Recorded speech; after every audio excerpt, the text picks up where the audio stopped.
12 Steps and 12 Traditions. A co-founder of Alcoholics Anonymous tells how members recover and how the society functions. Welcome to the monthly step reading episode of Sober Readings. This month is October, the 10th month. That means we're in the 10th step. Here's the reading for Step 10 out of the foreword in the front of the book. Step 10. Continued to take personal inventory, and when we were wrong, promptly admitted it. Can we stay sober and keep emotional balance under all conditions? Self-searching becomes a regular habit. Admit, accept, and patiently correct defects. Emotional hangover. When past is settled with, present challenges can be met. Varieties of inventory. Anger, resentments, jealousy, envy, self-pity, hurt pride. All led to the bottle. Self-restraint, first objective. Insurance against big shotism. Let's look at credits as well as debits. Examination of motives. Step 10 begins on page 88, so let's get right to it. As we work the first 9 steps, we prepare ourselves for the adventure of a new life.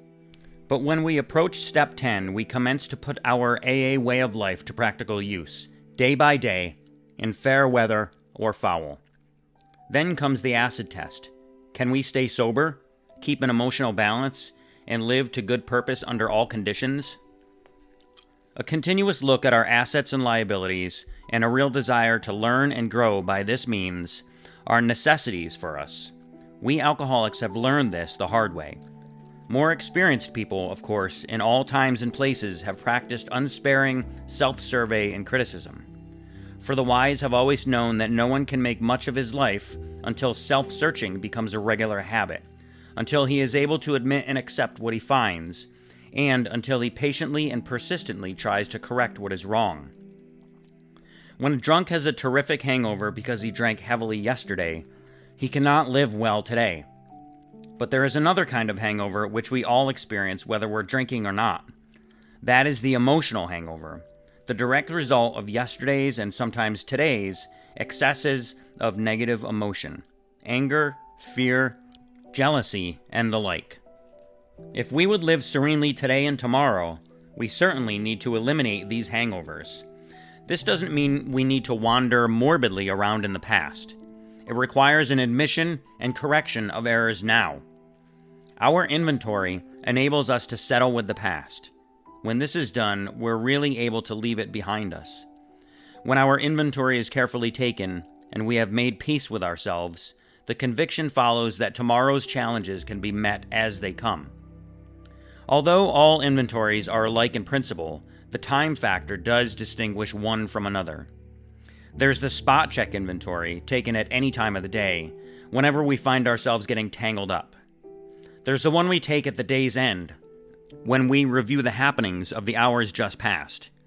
Here we cast up a balance sheet, crediting ourselves with things well done, and chalking up debits where due. Then there are those occasions when alone, or in the company of our sponsor, or spiritual advisor, we make a careful review of our progress since the last time. Many AAs go in for an annual or semi-annual house cleanings. Many of us also like the experience of an occasional retreat from the outside world, where we can quiet down for an undisturbed day or so of self-overhaul and meditation. Aren't these practices joy killers as well as time consumers? Must AAs spend most of their waking hours drearily rehashing their sins of omission or commission? Well, hardly. The emphasis on inventory is heavy only because a great many of us have never really acquired the habit of accurate self-appraisal. Once this healthy practice has become grooved, it will be so interesting and profitable that the time it takes won't be missed. For these minutes and sometimes hours spent in self-examination are bound to make all the other hours of our day better and happier. And at length, our inventories become a regular part of everyday living, rather than something unusual or set apart. Before we ask what a spot check inventory is, let's look at the kind of setting in which such an inventory can do its work. It is a spiritual axiom that every time we're disturbed, no matter what the cause, there is something wrong with us. If somebody hurts us and we are sore, we are in the wrong also. But are there no exceptions to this rule? What about justifiable anger? If somebody cheats us, aren't we entitled to be mad? Can't we be properly angry with self-righteous folk? For us of AA, these are dangerous exceptions. We have found that justified anger ought to be left to those better qualified to handle it. Few people have been more victimized by resentments than have we alcoholics. It mattered little whether our resentments were justified or not. A burst of temper could spoil a day, and a well-nursed grudge could make us miserably ineffective. Nor were we ever skillful in separating justified from unjustified anger. As we saw it, our wrath was always justified. Anger, that occasional luxury of more balanced people, could keep us on an emotional jag indefinitely.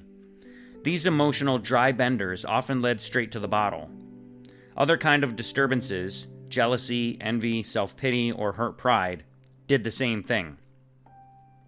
A spot check inventory taken in the midst of such disturbances can be a very great help in quieting stormy emotions. Today's spot check finds its chief application to situations which arise in each day's march.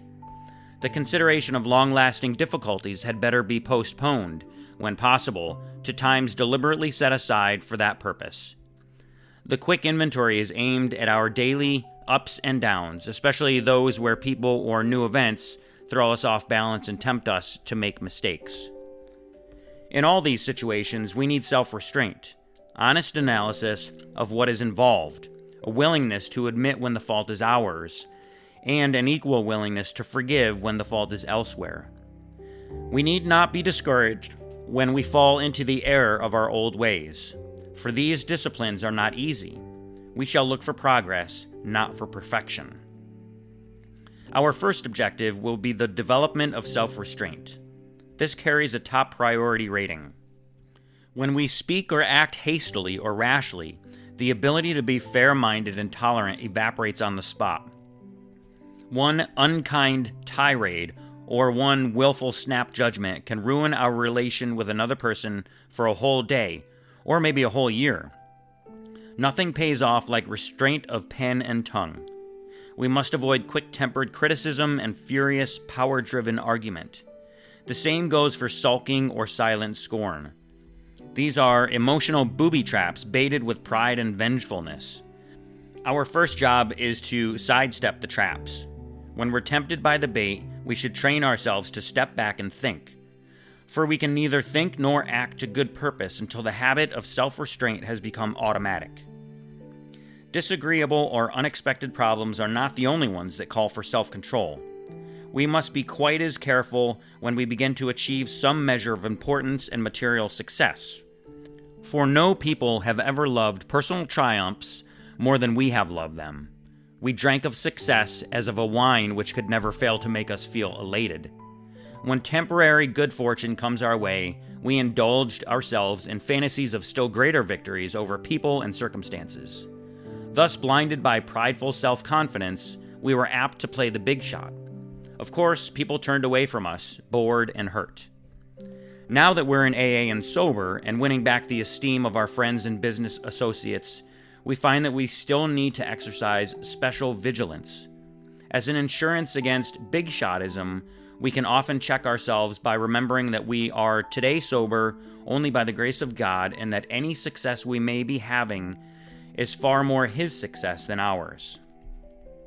Finally, we begin to see that all people, including ourselves, are to some extent emotionally ill as well as frequently wrong, and then we approach the true tolerance and see what real love for our fellows actually means. It will become more and more evident as we go forward that it is pointless to become angry or to get hurt by people who, like us, are suffering from the pains of growing up. Such a radical change in our outlook will take time, maybe a lot of time. Not many people can truthfully assert that they love everybody. Most of us must admit that we have loved but a few, that we have been quite indifferent to the many so long as none of them gave us trouble. And as for the remainder, well, we have really disliked or hated them. Although these attitudes are common enough, we AAs find we need something much better in order to keep our balance. We can't stand it if we hate deeply. The idea that we can be possessively loving of a few, can ignore the many, and can continue to fear or hate anybody has to be abandoned, if only a little at a time. We can try to stop making unreasonable demands upon those we love. We can show kindness where we had shown none.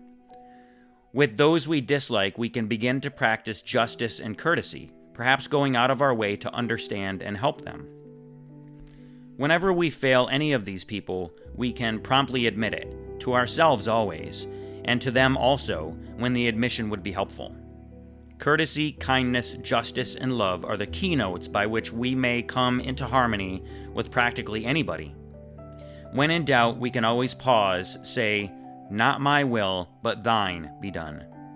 And we can often ask ourselves, am I doing to others as I would have them do to me today? When evening comes, perhaps just before going to sleep, many of us draw upon a balance sheet for the day. This is a good place to remember that inventory taking is not always done in red ink. It's a poor day indeed when we haven't done something right. As a matter of fact, the waking hours are usually well filled with things that are constructive. Good intentions, good thoughts, and good acts are there for us to see. Even when we've tried hard and failed, we may chalk that up to as one of the greatest credits of all. Under these conditions, the pains of failure are converted into assets. Out of them, we receive the stimulation we need to go forward.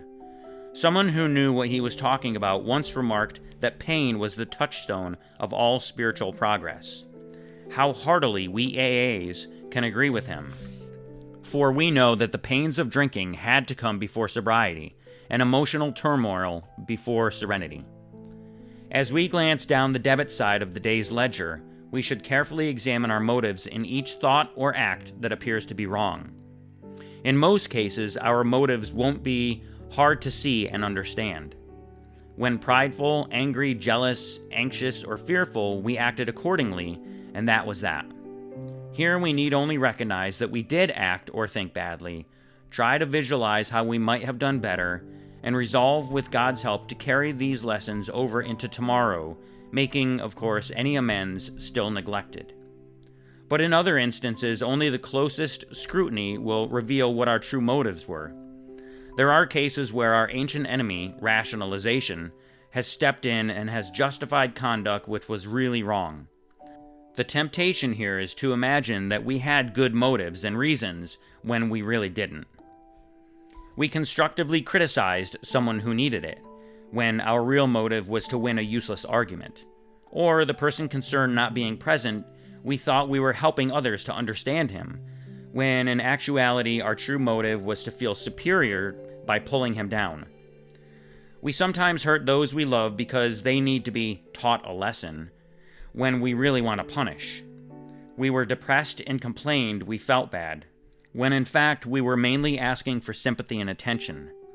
This odd trait of mind and emotion, this perverse wish to hide a bad motive underneath a good one, permeates human affairs from top to bottom.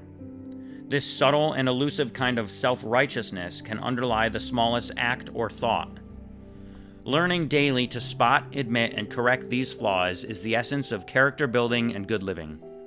An honest regret for harms done, a genuine gratitude for blessings received, and a willingness to try for better things tomorrow will be the permanent assets we shall seek. Having so considered our day, not omitting to take due note of things well done, and having searched our hearts with neither fear nor favor, we can truly thank God for the blessings we have received and sleep in good conscience. And there you have it, the reading of Step 10 from the book 12 Steps and 12 Traditions. So next month will be the 11th month, so I'll read Step 11, which is sought through prayer and meditation to improve our conscious contact with God as we understood Him, praying only for knowledge of His will for us and the power to carry that out. Thanks for listening to Step 10 on Sober Readings. I hope you join me daily for the readings of Daily Reflections, As Bill Sees It, and the 24 Hours book. And I hope you join me next month for the reading of Step 11. Until then, remember, just for today, don't drink, go to a meeting, and keep coming back. Have a great day. And as my friend Larry says, best day ever.